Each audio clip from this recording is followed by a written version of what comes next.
On today's Locked On Jayhawks, is Kansas officially set at 11 scholarship players? Pros and cons of if they decide to do that, and what would the projected lineup and rotation look like from there?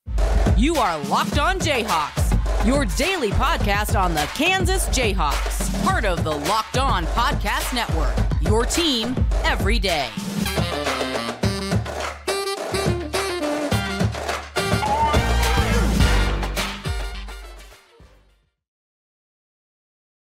Johnson, you can hear me as well, Monday through Friday from 3 to 6 p.m. on KLWN in Lawrence with Rock Chalk Sports Talk. You can also hear me right here with Locked On Jayhawks. Thank you for making Locked On Jayhawks your first listen every day. We are free and available wherever you get any of your podcasts. You can also find us, like and subscribe to us on YouTube. And if you are checking us out on YouTube, new digs. We got some new graphics, new stuff up on the show that you'll want to check out. That's for sure. And on today's edition of Locked On Jayhawks, we're going to be talking KU basketball. Seems like their roster might just indeed be set with 11 scholarship players. Why that would be, pros and cons of that, and what that would exactly mean for the rotation and the starting lineup for this season for KU. First, though, this episode of Locked On Jayhawks is brought to you by FanDuel Sportsbook, of the official sportsbook of Locked On. Make every moment more. Visit FanDuel.com/LockedOn to get started today.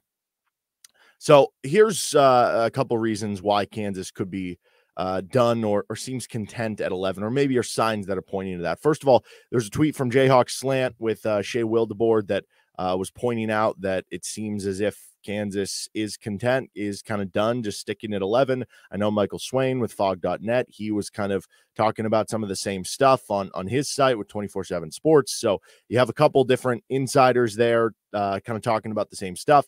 And then the proof is in the pudding here, because if KU, and I will still kind of maintain the idea that if some good player, if some good transfer who's available in the portal right now, some of these guys that I'm about to name are like, hey, KU, Bill Self, I really want to come there. I really want to play for KU. I think it'll be best for my future career in basketball, and there's a lot I can gain out of it. And I'm not even looking for some big NIL guarantee. I just want to have NIL guarantees as being, what the other players have gotten for being just a part of the roster, like with the barnstorming tour and some of the little things that the Kansas does and helps get their players through their NIL funding with Mass Street NIL, right? Like, I just want to have kind of the bare bones thing, and anything I get on top of that, that's great, but that's not what I'm focused on. I just want to come play there. And they're like, I am ready to commit to you. At that point in time, if you have a good player who's ready to do that, I think you kind of take them and you just go, okay, we'll figure it out from there. But there doesn't seem to be a hard press at all. Like it's almost the person who goes to the bar and you just like sit back on the wall, you kind of kick back and you feel all relaxed and you're sitting back at the bar wall, like waiting for somebody to come up to you. You're waiting for a girl to come up to you or vice versa, whatever it is, to come up to you, but you're not engaging in the conversation, right? You're not going out of your way to attack the conversation, to press forward, to, go buy someone a drink or something. You are letting whatever happens happen to you at this point in time. And so the proof here becomes, well, it seems pretty apparent that with the three big names that are in the portal right now that we've heard Kansas attached to in previous weeks prior to Kevin McCullough coming back, Zion Pullen, the transfer from, I think, UC Riverside, really good player out of the Big West. Arthur Kaluma from Creighton, obviously really high potential and has put up some solid production at Creighton the last few years. And then Grant Nelson, who put up really big production in the Summit League at North Dakota State and has some really good athletic stuff. We just did a deep dive on what Grant Nelson could bring to the table on yesterday's episode. Those three names are all names that had previously been kind of connected to KU. But after Kevin McCullough decided to come back to the Jayhawks, it seems like those things have cooled a little bit and the KU has stopped attempting the full court press. And here's the proof to that. Zion Pullen cut his list last night to 5 schools. Does not include KU. And so if KU really was pressing for it, you would imagine, because again, it's KU, it would at least be in the finalist list. It would at least be one of the 5 finalists there, right? So that kind of tells you that, yeah, KU is taking their foot off the gas pedal. Then with Arthur Kaluma, I I've seen a couple different national reporters, whether it's been like Jeff Goodman or, Borzello, whoever, mentioning these schools: Alabama, Kentucky, Texas, and Texas Tech. And maybe there are other schools involved too, but those are kind of the main ones that were popped out. Again, you would think if Kansas was really putting the foot on the gas pedal, that doesn't guarantee that they get him, but you'd think he'd at least be on the list, right? I mean, typically if Kansas is an offer, or if Kansas is someone who is really pushing for something, it usually ends up at least on the short list, because at the very least for that player, it's a good, this goes for any blue blood, North Carolina, Duke, Kansas, Kentucky, right? It's good for them to have him on the list, even if they're not picking it, because it drives up the hype of your recruitment.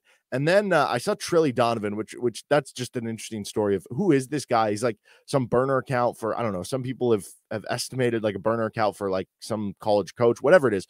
But he put out an initial short list for Grant Nelson that was expected to be Alabama, Baylor, Florida State, and Iowa. Again, you will notice on that list, Kansas is not included. So you feel like in any of these cases, if Kansas really wants to, they could probably get back involved in any of these recruitments, because you have so many resources at your disposal being at the University of Kansas. But the fact that these lists come about a week after Kevin McCullough decided to come back with the draft stuff tells you that Kansas has certainly cooled on that. And it goes back to those reports from Fog.net, from Jayhawks Slant, talking about how KU just kind of seems content sticking with those 11 guys.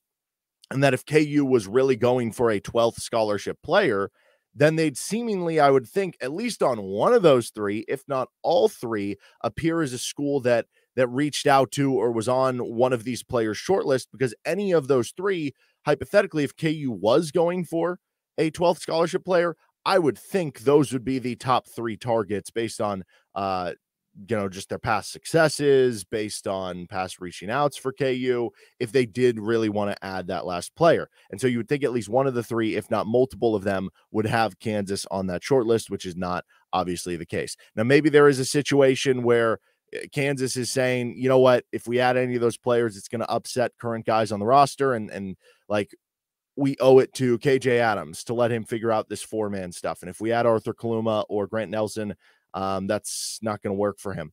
If we add, Zion Pullen, what does that do for like El Marco Jackson, for instance, and his development coming in? What does that do for Nick Timberlake or Arterio Morris, who maybe we promised starter minutes to, right? Like if they come in and there's another player who's going to split a piece of that pie in terms of the minutes pie, so to speak.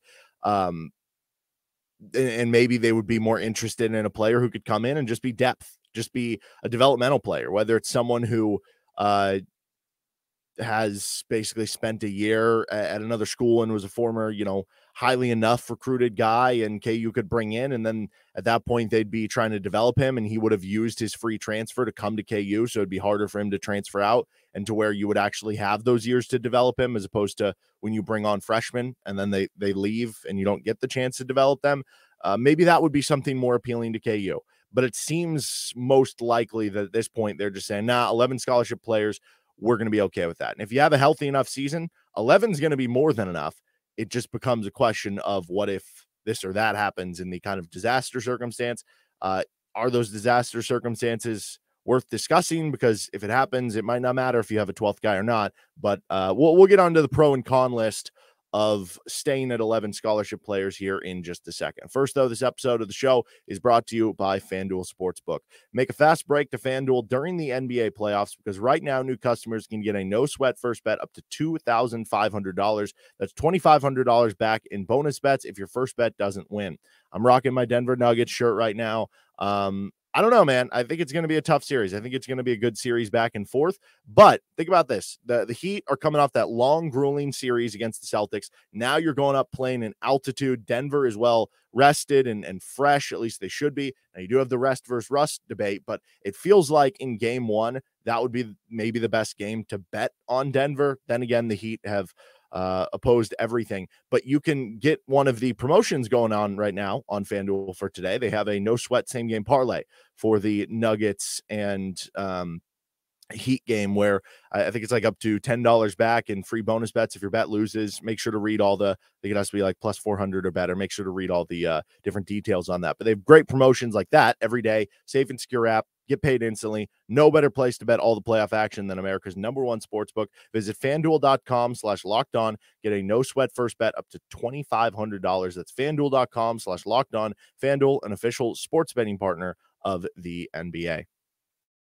What are the pros and cons of staying at 11 scholarship players for KU? Well, I think the pros, you don't upset anyone else. Again, if you bring in Grant Nelson or Arthur Kaluma, how does that affect KJ Adams? And even if KJ ends up being the starter in that situation, which if you bring in Kaluma, I think the expectation for Kaluma would be that he would start.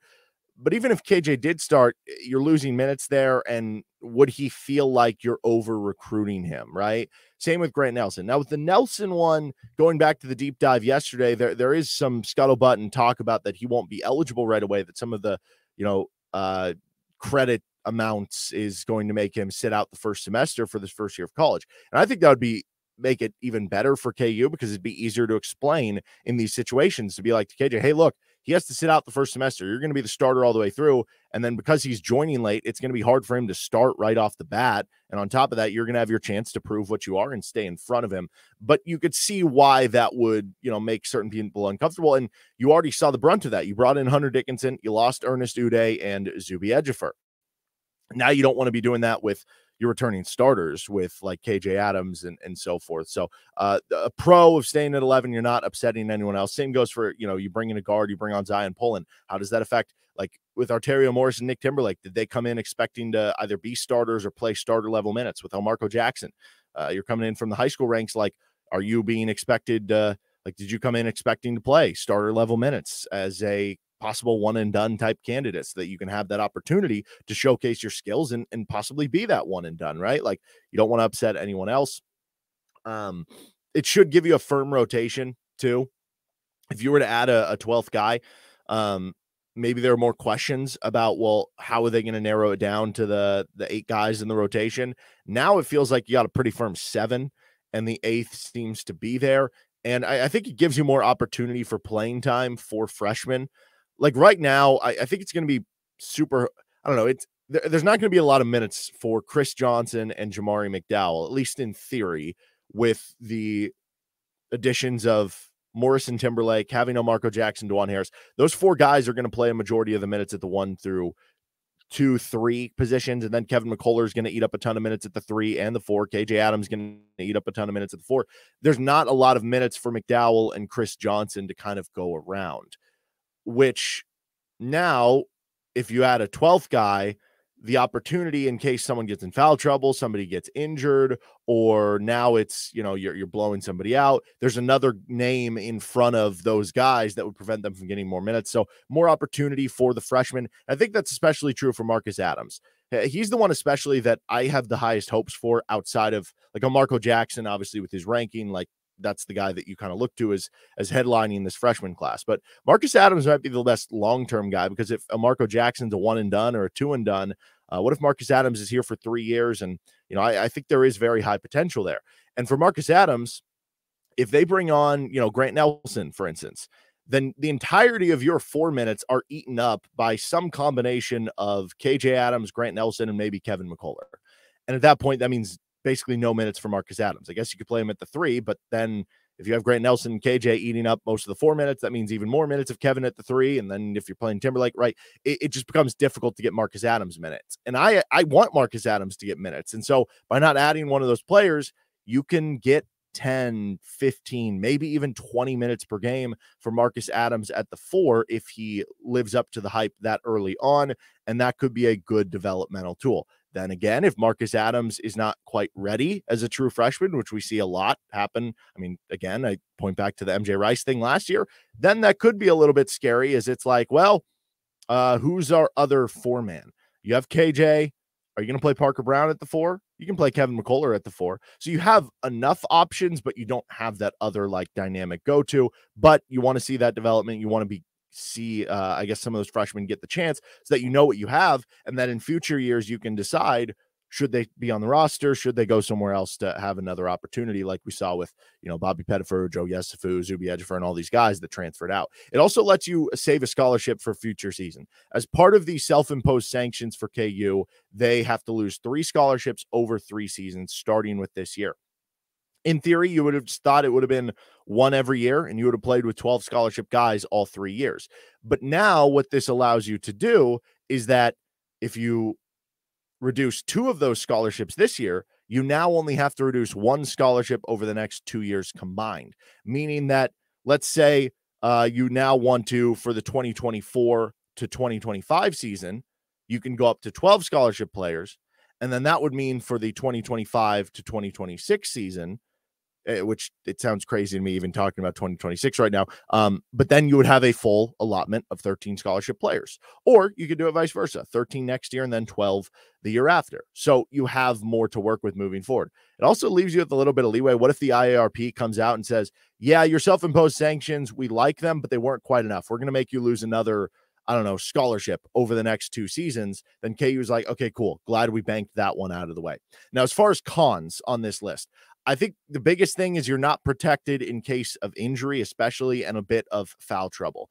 And I think it hits more home. Like, theoretically, if I were to say, if Hunter Dickinson gets injured, like, you're probably screwed whether you add another guy here or not. Then again, if you added a Grant Nelson, right, like, maybe you still could be that good. So it'd give you more coverage by adding a 12th scholarship player because of injury. And I think the scary thing there is that KU fans have lived this a lot lately. How many years has KU gotten a big man hurt before the NCAA tournament or unable to play due to whether it's injury or, like, Cliff Alexander had the, suspension type stuff with Udoka Azubuike having a couple injuries in there, Joel Embiid being injured. Like, think about how many years there has been a key player injured headed into the NCAA tournament. Heck, how many games has Kevin McCullough missed because of injury over the course of his career?